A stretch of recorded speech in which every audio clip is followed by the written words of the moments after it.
आप सभी भाई बहनों का आध्यात्मिक ज्ञानात्मक चैनल की ब्रह्म मुहूर्त उपदेश कक्षा में एक बार फिर स्वागत है। आज की चर्चा का विषय है बुरे संस्कार। उसके नीचे ही हमने देखे 3 शब्द लिखे हैं, रोकना, हटाना और जलाना। और इन शब्दों के नीचे ही हमने देखे कुछ इंग्लिश के शब्द भी लिखे हैं। रोकना के नीचे हमने 2 बड़े बड़े ऐसे दिखाए हैं। इसका अभिप्राय देखिए स्थूल शरीर से है। इसी तरह हमने देखिए 2 पीले रंग के एक ऐसे दर्शाए, ये सूक्ष्म शरीर से संबंध रखते हैं, मन बुद्धि से संबंध रखते हैं। उसमें देखिए ये एक सूक्ष्म शरीर की स्थिति है। और तीसरे में हमने देखी एक जलाना के नीचे जो केएस शब्द लिखा है, इसका अभिप्राय देखिए कारण शरीर से है। और इस कारण शरीर के हमने देखी, इसको हमने रंगीन रंग से नहीं दर्शाया, काले रंग से भी नहीं दर्शाया, इसको हमने सफेद रंग से दर्शाकर एक दीपक के प्रकाश के समान कहो। जैसे हम शाम को देखिए अंधकार में स्थितियां होती हैं, तो शाम को हम सर्वप्रथम क्या करते हैं, बल्ब ट्यूब जलाते हैं। अब बल्ब ट्यूब की रोशनी देखिए दूधिया होती है ना, सफ़ेद रंग की होती है। जैसे सूर्य के प्रकाश की किरणें आती हैं तो अंधकार भागने लगता है। ठीक इसी तरह देखिए आज की वीडियो में हमने जो बुरे संस्कार लिखे हैं वो तो काले रंग से ही दर्शाए, क्योंकि वो बुराई को तो हम बार बार काले रंग से ही दर्शाते हैं। और इसमें जो नीचे हमने शब्द भी लिखे हैं, रोकना, हटाना, जलाना, ये सभी अलग अलग स्थितियां हैं। इनमें भी देखिए ना शब्द तीनों में ही जुड़ा हुआ है। रोकने के नीचे साथ भी ना शब्द है, हटाना के साथ भी, जलाना के साथ भी। इन सभी शब्दों के हमें भावार्थ समझने होंगे, क्योंकि मनुष्य जीवन ही समझने के लिए है। शेष जोनियां तो देखिए भोग जोनियां हैं। भोग जोनियों का अभिप्राय क्या है कि नीचे की जोनियों में ये जो संस्कार की स्थितियां होती हैं, वो जैसे जैसे मनुष्य जोनि में हम बना लेते हैं, वो वैसे ही स्थितियों को फिर ताला लग जाता है। और ये ताला तब तक नहीं खुलता जब तक पुनः हमें मनुष्य जोनि की प्राप्ति नहीं होती। हो सकता है ऐसी बातें सुनने में प्रथम दृष्टिकोण में देखिए थोड़ा अजीब सा लगता है, क्योंकि मनुष्य से नीचे की देखिए 80 लाख प्रकार की जोनियां। हालांकि ये सभी चर्चाएं तो हम देखिए प्रतिदिन ही सुबह शाम करते आए हैं। सुबह ब्रह्म मुहूर्त उपदेश में भी हम यही चर्चाएं करते हैं, शाम को संध्या बेला ज्ञान कक्षा में भी। लेकिन अंतर इतना ही होता है कि जब जब हमें कोई वीडियो के अलग अलग नाम परमात्मा के द्वारा कुछ हमें एक मन में उठते हैं, उनसे कुछ हमें प्रेरणा मिलती है, फिर उन शब्दों के हम कुछ रंग द्वारा कुछ एक डिजाइन से बनाते हैं। यानी हम प्रतिदिन जो अपनी वीडियो तैयार करते हैं उसमें हम रंगों द्वारा और कुछ चिन्हों द्वारा विशेष रूप से हमारा प्रयास होता है कि बात आपको हमें समझ में आ जाए। समझ में आने का अभिप्राय क्या है कि आपके हमारी बुराइयां समाप्त हों, आपके हमारे बुरे संस्कार समाप्त हों। और ये जो हमने जलाना शब्द लिखा है ना, क्योंकि कारण शरीर सबसे महत्वपूर्ण आपका हमारा जो एक कारण शरीर की स्थिति है। बिना कारण के देखिए आपके स्थूल शरीर, सूक्ष्म शरीर कुछ भी कार्य करते हुए दिखाई नहीं देते। इस कारण शरीर को समझना बहुत ही जरूरी है। जैसे आपके हमारे स्थूल शरीर के स्तर पर विभिन्न प्रकार के रोग जब उत्पन्न होते हैं तो हम सर्वप्रथम क्या करते हैं, डॉक्टर के पास जाते हैं। डॉक्टर को आरंभिक स्थितियों में यदि बात समझ में आ जाती है कि इस रोग का कारण क्या है, तो फिर वो अपनी कोई दवाई लिख देता है। उस दवाई को हम खाते हैं, जो जो परहेज लिखे होते हैं वो परहेज करते हैं। यानी कि हम एक तरफ दवाई भी खाते हैं और जिन स्थितियों द्वारा वो रोग फैलता है उन स्थितियों को हम रोकते हैं। देखिए जैसे आपके व्यवसाय में जब घाटा आ रहा होता है तो जहाँ जहाँ से घाटा आता है, हानि होती है, उन दरवाजों को हम बंद करते हैं। और जहाँ जहाँ से लाभ आने की हमें उम्मीद होती है वहाँ वहाँ हम कार्य करते हैं कि यहाँ से भी लाभ है। तभी तो आपकी हमारी जो एक लेखा जोखा है, बैलेंस शीट है, उसमें एक सुधार आता है, लाभ आता है। ठीक है, आपका हमारा मिला हुआ जीवन भी देखिए एक जीवन एक लेखा जोखा तैयार होता है। और मनुष्य जोनि को तो बार बार शास्त्रों में ही ठोक पिया के कहा जाता है कि ये कर्म जोनि है, ये कर्म जोनि है। इसीलिए तो जितने भी दिशा निर्देश हैं वो मनुष्यों के लिए हैं। पशुओं के लिए, पक्षियों के लिए, नीचे के कीड़े मकोड़ों के लिए कोई दिशा निर्देश नहीं। वो तो दंडमय जोनि है, भोग जोनि है। और मनुष्य से ऊपर की योनियों के लिए भी कोई दिशा निर्देश नहीं। केवल दिशा निर्देश हम सभी भाई बहनों के लिए है, क्योंकि हम मनुष्य योनि में हैं। मनुष्य योनि में ही आपके मेरे किए गए कर्मों का एक खाता बनता है, कर्माशय बनता है। हालांकि शास्त्रों में तो देखिए कारण शरीर के जो कर्माशय को तकनीकी रूप से धर्म अधर्म संस्कार कहा जाता है, और जिनको हम बार बार कहते रहते हैं अपने बुरे संस्कार समाप्त करो, शुभ संस्कार बनाओ, उसको देखिए वासना रूपी संस्कार के नाम से तकनीकी रूप से कहा जाता है। इन सभी स्थितियों पर हम पहले भी चर्चाएं करते आए हैं, और आज हमारा देखिए केवल विषय क्या है कि ये जो हमने आज की वीडियो में जगह जगह देखिए काले रंग भरे हुए हैं। बुरे संस्कार को हमने काले रंग से दर्शाया है, रोकना को, हटाना को, जलाना को। ये बुरी स्थितियों को हमने दूर करना है, समाप्त करना है, विशेष रूप से देखिए स्थूल शरीर के स्तर पर, क्योंकि स्थूल शरीर ही आपको में कार्य करता हुआ दिखाई देता है। अब कितने ऐसे मनुष्य हैं जिनको देखिए अपने सूक्ष्म शरीर का कोई बोध ही नहीं है, और मेरे जीवन में तो देखिए लगभग आज भी 90-95% लोग ऐसे ही मिलते हैं जिन्होंने अपने कभी कारण शरीर का नाम ही पहली बार सुना है। वो कहते हैं कि हमने नाम ही आज पहली बार आपके एक शब्दों द्वारा, मुख द्वारा हम सुनने जा रहे हैं। अब देखिए जब हमें कारण शरीर का नाम ही पहली बार सुना है तो फिर कारण शरीर की स्थितियों का आपको में ज्ञान नहीं हो पाता। और मैं तो बार बार कहता रहता हूँ कि हमें अपने कारण शरीर को समझना होगा। कारण शरीर में ही ये बुरे संस्कार, अच्छे संस्कार, ये कारण शरीर की स्थिति है। अब कारण शरीर में जैसे जैसे उन संस्कारों से, संस्कार कहो, स्वभाव कहो, प्रकृति कहो, प्रकृति के 3 गुणों का हम जैसा जैसा संग करते हैं उसका अंतःकरण को, देखिए शब्दों से हमें भटकना नहीं है। ये सभी बातें आपके मेरे कार्य शरीर की स्थिति है, क्योंकि कार्य शरीर में जैसी जैसी स्थितियां बन जाती हैं, और मृत्यु तो देखिए स्थूल शरीर की होती है। कार्य शरीर की मृत्यु तब तक नहीं होती जब तक हम मोक्ष को प्राप्त नहीं होते। मोक्ष को प्राप्त तब हो पाते हैं जब आपका हमारा स्थूल शरीर के रहते रहते कार्य शरीर समाप्त हो जाए। दूसरे सरल शब्दों में आप यूं भी समझ सकते हो कि जब तक कारण मौजूद रहता है, अक्सर आपने समाज में ऐसे शब्द सुने होंगे कि उस कैंसर रोगी का इलाज सफलतापूर्वक हुआ, अब उसके शरीर में कहीं भी कोई वो कैंसर के जो एक कीटाणु है वो समाप्त कर देंगे। अब जब कारण समाप्त हो गया तो फिर स्थूल शरीर के स्तर पर हमें किसी भी प्रकार की कोई बेचैनी नहीं होती, कोई पीड़ा नहीं होती।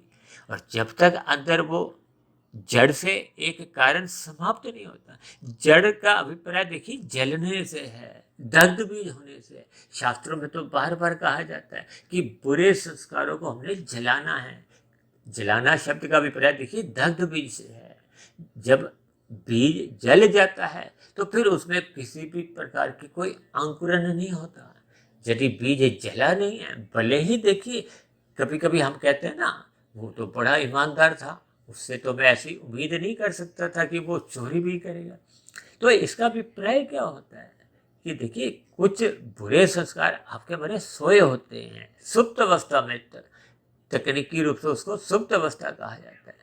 अब जो सोया हुआ है वो कभी तो देखिए जागता है। अब हम रात को सोते हैं, 6-8 घंटे की नींद लेकर उठ जाते हैं। अब ऐसा शास्त्रों में वर्णन आता है ना, कुंभकर्ण 6 महीने की नींद लेने के बाद फिर उठता था। तो इसी तरह आपके हमारे कार्य शरीर में भी देखिए संस्कारों की स्थितियां हैं। अब बुरे संस्कार हैं, अच्छे संस्कार हैं। ये बुरे संस्कारों को ही हमने देखिए समाप्त करना है। कहते हैं ना सत्संग करो, सत्संग करो, ब्रह्म मुहूर्त में उठो, साधना करो, नेक काम करो। ये सभी स्थितियां क्या है, इसलिए कही जाती है कि अच्छे संस्कार बने, क्योंकि जब तक अच्छे संस्कार बनेंगे नहीं तो फिर पहले के जो बुरे संस्कार बने हुए हैं वो समाप्त होने की स्थिति में ही नहीं आते। अब आपके हमारे घरों में अभी मैंने कहा ना, शाम को जब अंधकार की स्थितियां उत्पन्न होती हैं तो हमें लाइट जलानी पड़ती है, बल्ब ट्यूब जलाने पड़ते हैं। यदि हम कहें कि हम बल्ब ट्यूब जलाएं नहीं और अंधकार भाग जाए तो ऐसी स्थितियां उत्पन्न हो ही नहीं सकती। देखिए इन सभी स्थितियों को हमें भावार्थ रूप में समझना होगा। वो अलग बात है कि देखिए संसार में तो शाम को अंधकार होता है सूर्य डूबने के साथ ही। अब यदि हम लाइट नहीं भी जलाते 6, 8, 10, 12 घंटे, तो सुबह जैसे ही प्रकाश आता है तो आपके हमारे कमरे में भी प्रकाश की किरणें आने लगती है। तो वहाँ तो देखिए सूर्य का प्रकाश का एक ऐसी स्थितियाँ हैं कि वो 10-12 घंटे बाद पुनः एक प्रकाश की स्थितियाँ आती हैं, क्योंकि सूर्य तो देखिए नित्य बना रहता है। वो आपके हमारी जो पृथ्वी की जो एक स्थिति है वो अपनी धुरी पे जो एक घूमती है, तो वो दिन रात बनते हैं। देखिए इन शब्दों के हमें भावार्थ गहरे तल पे समझने होंगे। आपके हमारे कारण शरीर में देखिए बुरे संस्कार कभी भी अपने आप समाप्त नहीं होते। जैसे मैंने अभी उदाहरण दिया ना कि 10-12 घंटे बाद सूर्य का प्रकाश आएगा, जैसे कि अभी ब्रह्म मुहूर्त का समय चल रहा है, अब सूर्य का प्रकाश अभी कुछ समय बाद आएगा, तो फिर अंधकार की छटनी हो जाती है, जिसको कहते हैं ना पौ फट गई। लेकिन आपके हमारे अंतःकरण में, कारण शरीर में ये अपने आप कोई पौ नहीं फटती। हमें बुरे संस्कार जब तक हम समाप्त नहीं करेंगे, ये अपने आप समाप्त नहीं होते। बस इतनी सी बात आपको हमें समझनी होगी। समझने का अभिप्राय क्या है कि हमें देखिए सत्संग करना होता है। सत्संग करना का अभिप्राय क्या है कि हमें प्रयास करना है, साधना करनी है। और मनुष्य जीवन में तो आपको हमें ये एक सुविधा दी गई है कि हमें साधना करते करते अपने कारण शरीर को हमने शुद्ध करना है, समाप्त करना है। शुद्ध करो, समाप्त करो, ये दोनों के एक ही भावार्थ है। क्योंकि स्थूल शरीर के स्तर पर हम देखिए कर्म करते हैं। अब मन के स्तर पर जब भी हम चाहे बुरे काम करते हैं, उसका कोई कर्माशय नहीं बनता। इसको देखिए गलत अर्थों में नहीं लेना कि हम मन के स्तर पर बुरे काम करते रहें, क्योंकि बुरे काम करोगे, मन में बुरा चिंतन लाओगे, तो उसके संस्कार कारण शरीर में दर्ज होते जाते हैं, लिखे जाते हैं। देखिए स्थूल शरीर के स्तर पर हम जो भी कर्म करते हैं, अच्छे या बुरे, उसका कर्माशय बनता है। जैसे हम संसार में जब स्थूल शरीर के स्तर पर कोई अपराध करते हैं, तो पुलिस विभाग द्वारा हम पकड़ लिए जाते हैं। जैसे हम यातायात के नियमों का उल्लंघन करते हैं, तो आपके हमारे चालान करते हैं। ठीक इसी तरह जब जब हम सरकार द्वारा बने हुए कानूनों का पालन नहीं करते, उल्लंघन करते हैं, पाप कर्म कर जाते हैं, तो पुलिस आपको हमें पकड़ के न्यायालय में पेश करती है। न्यायालय द्वारा आपको हमें सजा मिलती है और जेल में डाल दिया जाता है।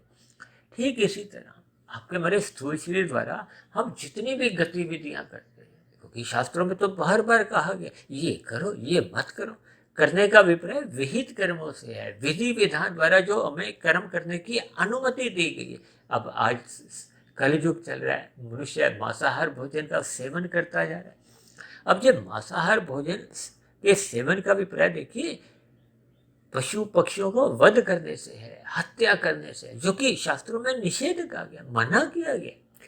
जैसे हमें कोई देखिए एक छोटा मोटा थप्पड़ भी मारता है तो हमें कितना बुरा लगता है। और मनुष्य अपनी जीभा के स्वाद के लिए इन पशु पक्षियों का हत्या कर देता है। और ये हत्या देखिए आज नहीं कितने ही समय से वो लगातार करता है। अब मनुष्य यदि प्रतिदिन ये मांसाहार भोजन का सेवन करता है, तो आप विचार कीजिए कि मनुष्य का कर्माशय कितनी बुरी तरह बिगड़ता जा रहा है। देखिए हम अपने मिले हुए जीवन में जैसा जैसे कर्म करते हैं, वैसा वैसा कर्माशय बनता है। आपको मैं बार बार कहीं से कोई लिखा हुआ एक संदेश नहीं आता कि आज आपका शाम तक इतने पाप कर्म हो जुड़ गए हैं, इतने पुण्य कर्म आपके बन गए हैं। अब जब मनुष्य मांसाहार भोजन का सेवन करता है, सिगरेट शराब पीता है, मादक पदार्थों का सेवन करने लगता है, तो ये सभी स्थितियां उसका कर्माशय बिगाड़ती हैं। भले ही मादक पदार्थों का जो एक सेवन है प्रत्यक्ष रूप से उसका कर्माशय नहीं भी बिगाड़े, लेकिन वो अचेत स्थिति में अपने आप को ले जाता है। अचेत का अभिप्राय क्या है कि उसका ज्ञान ढकता जाता है। जब आपको हमें ज्ञान ही नहीं होता, जैसे अंधकार में हम देखिए जब शाम को हम बल्ब ट्यूब नहीं जलाते, तो अंधकार में यदि हम कोई अपना कार्य करते हैं तो आपके हमारे शरीर को ठोकरें लगती हैं। ठोकरें लगने पे आपको हमें पीड़ा होती है, दुख होता है। ठीक इसी तरह जब जब आपका मेरा कर्माशय बुरा बनता जाता है, बुरा बनने का अभिप्राय क्या है कि जब वो पाप कर्मों का कर्माशय बनता जाता है, हम अचेत स्थिति में पहुंचते जाते हैं। ये तामसी स्थितियां आपको में अचेत करती है। अब हम मादक पदार्थों का सेवन करते हैं तो भी आप अचेत स्थिति में जाते हैं। अब यदि हम मांसाहार भोजन का सेवन करते हैं तो आपका मेरा प्रत्यक्ष रूप से ही पाप कर्मों का कर्माशय बढ़ता जाता है। ये कर्माशय आपका मेरा कार्य शरीर में जब बिगड़ जाता है, बिगड़ने का अभिप्राय क्या है कि मनुष्य जो नहीं तो देखिए तभी मिलती है जब संचित कर्मों में पाप और पुण्य कर्मों की कम से कम तुल्यता बनी रहती है, जब पुण्य कर्मों की अधिकता होती है। अब यदि पाप कर्मों का कर्माशय बिगड़ गया, बिगड़ने का मतलब अधिक हो गया, पुण्य कर्म कम रह गए, अब किसी के पाप कर्म 70% हैं, पुण्य कर्म मात्र 30% है, ऐसे में यदि उसकी मृत्यु हो जाती है तो फिर उसको नीचे की योनियों में ना चाहते हुए भी जन्म लेने को प्रकृति बाध्य कर देती है। देखिए, इन सभी स्थितियों पर हमें विचार करना होगा। अब नीचे की योनियां, देखिए नीचे की मनुष्य से नीचे के 30 लाख तरह के तो पशु हैं, 10 लाख तरह के नीचे के फिर पक्षी हैं, 11 लाख तरह के कीड़े मकोड़े हैं, 9 लाख तरह के देखिए जल में रहने वाले जीव जंतु हैं, 20 लाख तरह के पेड़ पौधे वनस्पति, ये जो हम फल सब्जियां खाते हैं, ये भी सब एक योनियां हैं। इन सभी स्थितियों को हमें समझना होगा। अब मनुष्य अपने साधारण जीवन में देखिए नीचे की जोनियों के ऐसे कितने ही जीव हैं जिनके नाम लेने से भी भयभीत होते हैं, लेकिन उन जोनियों में भी आज जितने भी वो जीव हैं, जो आज छिपकली है, नेवला है, सांप है, वो भी कभी ना कभी देखिए मनुष्य जोनि में ही थे। भले ही करोड़ों अरबों खरबों वर्ष पूर्व वो मनुष्य जोनि में रहे, लेकिन उनके भी जब पाप कर्मों का कर्माशय बिगड़ गया था, अब बिगड़ने पे फिर मनुष्य जोनि की प्राप्ति नहीं होती, तो फिर परमात्मा की प्रेरणा से कहो, प्रकृति की एक कर्मफल सिद्धांत के अनुसार कहो, फिर वो ना चाहते हुए नीचे की जोनियों में जाना पड़ता है। अब ये तो परमात्मा क्योंकि दया के सागर हैं, परमात्मा ने नीचे की जोनियों के सभी जीवों को क्रमशः अचेत रखा हुआ। अचेत रखने का अभिप्राय क्या है कि देखियो, आपको हमें भोजन नहीं मिलता एक समय का तो हम विचलित होते हैं। अब कुत्ते को 2 दिन खाना नहीं मिला, 3 दिन खाना नहीं मिला, मच्छरों को, कीड़े मकोड़ों को, देखिए इनकी ऐसी ही स्थिति है, इनको भोजन की व्यवस्था कोई ऐसे निश्चित नहीं है। हालांकि परमात्मा ने देखिए उनको अचेत इसलिए रखा है कि उनको अपने दुखों का बोध नहीं हो। जैसे आपके हमारे कभी कभी देखिए दांत में कोई पीड़ा होती है तो डॉक्टर हमें उस स्थान विशेष को इंजेक्शन देता है, लगा देता है, ताकि वो सुन हो जाए, आपको हमें पीड़ा नहीं हो। तो डॉक्टर अपना जो भी कार्य करता है उस समय ठीक कर देगा, तो आपको हमें ऐसा पीड़ा उतनी होती नहीं। ठीक इसी तरह परमात्मा ने नीचे की जोनियों के जीवों को क्रमशः अचेत रखा है, उनको बोध नहीं होता कि उनको खाना नहीं मिला। अब कभी कभी हम देखिए बाजार में निकलते हैं, कोई कुत्ता नजर आ रहा है, वो कुत्ता हमारे शक्ल देखता है कि शायद हम उसका कोई भोजन का कुछ बैग में उसके लिए सामान लाए हैं। ऐसे ही गाय की स्थिति है, ये देखिए उदाहरण के स्तर पर, ये भारत में तो ऐसी स्थितियां आप अक्सर देख ही सकते हो। इन सभी स्थितियों से हमें भावार्थ समझने होंगे। अपने मिले हुए जीवन में हमें देखिए बुरे संस्कार इसलिए समाप्त करने बहुत जरूरी है, क्योंकि मनुष्य जोनि में ही ऐसा कर पाना संभव है।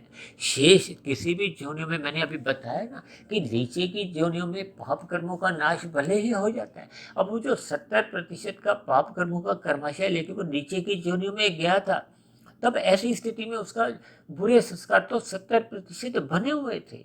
अब नीचे की जोनियों में हजारों लाखों करोड़ों अरबों योनियों में भटकते भटकते उसके वो जो पाप कर्मों का कर्माशय 70 से घट घट के जब वो 30% पे आ जाता है, तो अब वो पुण्य कर्मों की बराबर आ जाता है, तो अब उसकी पात्रता बन जाती है, मनुष्य योनि में उसको जन्म मिल जाता है। लेकिन वो जो 70% के जो बुरे संस्कार बने हुए थे वो समाप्त नहीं होते, क्योंकि अभी मैंने कहा था ना कि नीचे की जोनियों में हो या ऊपर की जोनियों हो, उनको संस्कारों की स्थितियों को देखिए ताला लग जाता है। ताला लगने का अभिप्राय है कि उनमें ना तो कोई नया बिगाड़ आता है, ना ही कोई सुधार आता है। और मनुष्य जीवन में ही, इसलिए तो हमने कहा है कि बुरे संस्कारों को हमने देखिए दग्ध बीज करना है, जलाना है। कहाँ जलाना है? कारण शरीर में। देखिए स्थूल शरीर के स्तर पर हमें रोकना होता है कि हम पहले नए पाप कर्म करने से रुकें, नए पाप कर्म करने हमें रोकने होंगे। ये स्थूल शरीर के स्तर पर है, इसीलिए हमने देखिए रोकना शब्द के नीचे 2 बड़े बड़े एस लगाकर इसका अभिप्राय क्या है? स्थूल शरीर के स्तर पर हमें निषेध कर्म रोकने होंगे, पाप कर्मों से हमें बचना होगा, सदा ही सात्विक कर्म करने होंगे। देखिए रजोगुण में रहते हुए जब हम पुण्य कर्म करते हैं तो वो एक साधारण पुण्य कर्म होते हैं, हम अन्य जीवों के कोई परोपकार के नहीं सोचते, उनको हम दुख भी नहीं देते, सुख भी नहीं देते, और अपने सुख को सुनिश्चित कर देते धर्मानुसार। देखिए 4 पुरुषार्थ है ना, धर्म अर्थ काम, यानी कि आपका हमारा अर्थ और काम धर्म की लगाम से धर्मानुसार हम विहित कर्म करते हैं विधि विधान द्वारा शास्त्रों के अनुसार, तब ऐसी स्थिति में आपका हमारा नया कर्माशय पुण्य कर्मों का भी नहीं बनता और पाप कर्मों का भी नहीं बनता। और जब हम सात्विक कर्म करते हैं, पहले अन्य जीवों को सुख मिले, हम जैसे पक्षियों को दाना देते हैं, पशुओं को चारा देते हैं, निर्बल मनुष्यों को देखिए विभिन्न प्रकार से सहायता करते हैं, अन्न से, जल से, वस्त्र से, शिक्षा से परोपकार के कार्य करते हैं, धर्म का प्रचार करते हैं। ये सभी स्थितियां परोपकार के कार्य हैं, सात्विक कर्म मानी जाती है, ये शुभ कर्म होते हैं। ये शुभ कर्म करने से ही देखिए फिर आपके बारे अच्छे संस्कार बनने की एक स्थितियां बनती हैं। इसलिए तो देखिए हमने स्थूल शरीर के स्तर पर सर्वप्रथम बुरे काम रोकने होंगे तो आपका हमारा स्थूल शरीर पवित्र होने लगता है। फिर मन में जब बुरे बुरे विचार आते हैं, क्योंकि स्थूल शरीर के स्तर पर तो देखिए रोकना आसान होता है।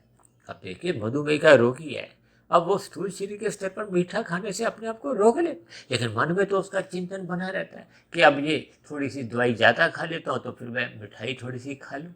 तो ये मन में जो एक विचार बने रहते हैं ये हटते नहीं हैं, तो फिर ये मन में देखिए वो बुरे संस्कारों की स्थिति भी फिर बनी रहती है। इसलिए हमें जब जब मन में वो जो बुरे फुरने उठते रहते हैं, उनको हमें बुरे फुरनों को कहो, विचारों को, वृत्तियों को हमें बार बार हटाना होता है। ये जो मैंने नीचे 2 ऐसे लिखे हैं ना, रंगीन रंग, ये सारी भोग विषयों के विचार बार बार आते रहते हैं, इनको हमें हटाना होता है। और ये हटाने में हम तभी सफल हो पाते हैं जब हम सत्संग करते हैं, मन को जोर जबरदस्ती से सत्संग में टिकाते हैं। जैसे जैसे सत्संग का एक प्रकाश को हो, ज्ञान को टिकने लगता है, देखिए टिका हुआ ज्ञान ही आपके हमारे जीवन में एक सकारात्मक परिवर्तन लाता है। यदि ज्ञान टेकता नहीं है, कितने ही मनुष्य देखिए सत्संग करते हुए दिखाई देते हैं, भारत में भी विदेशों में भी, लेकिन उनके जीवन में कोई बदलाव नहीं आता। वो थोड़ा सा सुनते हैं। अब देखिए तामसिक मनुष्य तो एक भी कान से सुनता ही नहीं है। अब राजसी मनुष्य बेमन से सुनता है, श्रद्धा नहीं होती। श्रद्धा उसकी किसमें? विषय भोगों में उसकी रुचि बनी रहती है। तो ऐसी स्थिति में वो सत्संग सुनता हुआ करता हुआ दिखाई देता है, लेकिन मन में वो उतरता नहीं है, तो फिर उस पर चिंतन नहीं हो पाता। जब चिंतन नहीं होता तो फिर कारण शरीर में जो पहले के बुरे संस्कार बने हुए वो हटते नहीं। देखिए हमें शुभ संस्कार बनाने के लिए प्रयास करना होता है, ब्रह्म मुहूर्त में उठना होता है, रात को हमें भावनात्मक स्थितियों से बचना होता है, जल्दी सोना होता है। ये सभी स्थितियाँ जब एक क्रमबद्ध तरीके से आपकी हमारी दिनचर्या का एक हिस्सा बन जाती है। देखिए जब हम ब्रह्म मुहूर्त में उठते हैं, परमात्मा का ध्यान लगाते हैं, तो शुभ संस्कार बनते हैं। वो शुभ संस्कार पहले के बने हुए शुभ संस्कारों को मजबूती प्रदान करते हैं। जो पहले के बुरे संस्कार थे उनको क्रमशः कमजोर करते हैं। कमजोर होते होते फिर उनकी एक ऐसी स्थितियां बनती है कि वो एक समाप्त हो जाते हैं, जलने लगते हैं। अब जलने का स्थिति का अभिप्राय क्या है कि जब बीज जल जाता है तो फिर उसका अंकुरण नहीं होता, क्योंकि जब तक बीज जलता नहीं है, मैंने अभी बताया था ना कि जैसे कोई ईमानदार है, वो अपने जीवन में ईमानदार है, लेकिन उसका बुरा संस्कार बेईमानी का बना हुआ था। वो कुछ ऐसी परिस्थितियां उसके जीवन में आई, वो बुरा स्वयं संस्कार जाग गया और उसने चोरी कर ली। तो ये बुरा संस्कार को हमें समाप्त करना है, जलाना है, ताकि उसमें पुनः कोई अंकुरण नहीं हो। यानी कि जब वो संस्कार बुरे जल जाते हैं तो मन बुद्धि में विचार नहीं आते, और स्थूल शरीर के स्तर पर जब जब कोई स्थितियां एक प्रतिकूल जन्म भी लेती हैं, या ऐसी स्थितियां तामसिक स्थितियां आपके हमारे समक्ष आती हैं, चाहे वो राजसी हो तामसी हो, तो मनुष्य फिसलता नहीं है, क्योंकि अब उसका संस्कार जो कारण शरीर में था वो जल गया है।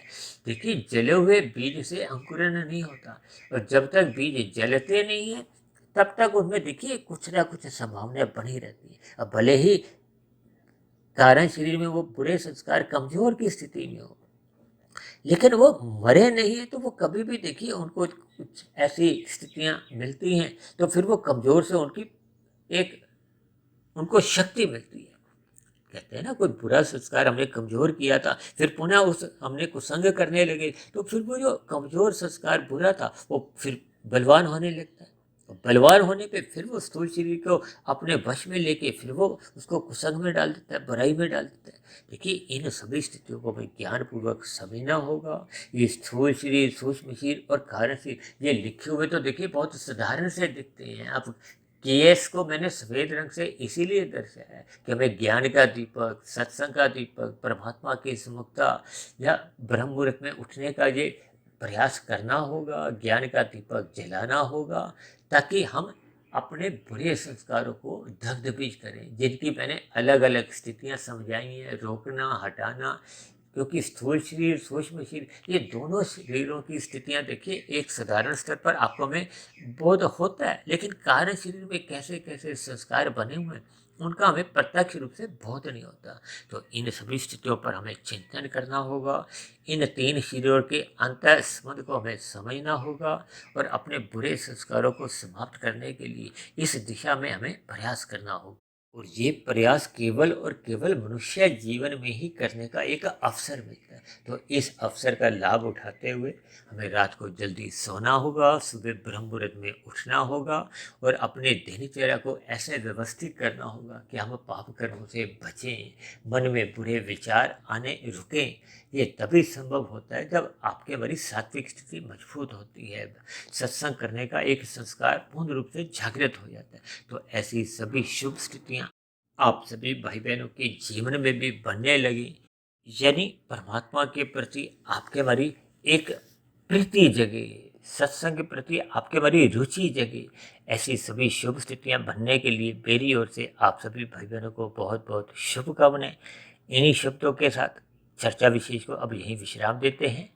शाम को फिर मिलते हैं संध्या बेला ज्ञान कक्षा में। तब तक आप अपने आध्यात्मिक में सुधीर भाटिया फकीर को इजाज़त दें। आप सभी भाई बहनों की सात्विक दिनचर्या मजबूत स्थिति में बनती जाए, ताकि बुरे संस्कार क्रमशः दग्ध बीज होते जाएं, ताकि हम अधोगति की स्थितियों से भी बचें और आपका हमारा मिला हुआ जीवन सफल हो, सार्थक हो। इन्हीं शब्दों के साथ चर्चा विशेष को यहीं विश्राम देते हैं। फिर भी चर्चा संबंधित आपके मन में यदि कोई प्रश्न हो, कोई मेरी कही गई बातों पर आपको कोई शिकायत हो, आपत्ति हो, तो नीचे दिए गए कमेंट्स बॉक्स पर जाकर आप अपना प्रश्न, अपने सुझाव या अपनी आपत्ति भी लिख सकते हो। तो चर्चा विशेष को ध्यानपूर्वक सुनने के लिए आप सभी भाई बहनों का भी बहुत बहुत धन्यवाद।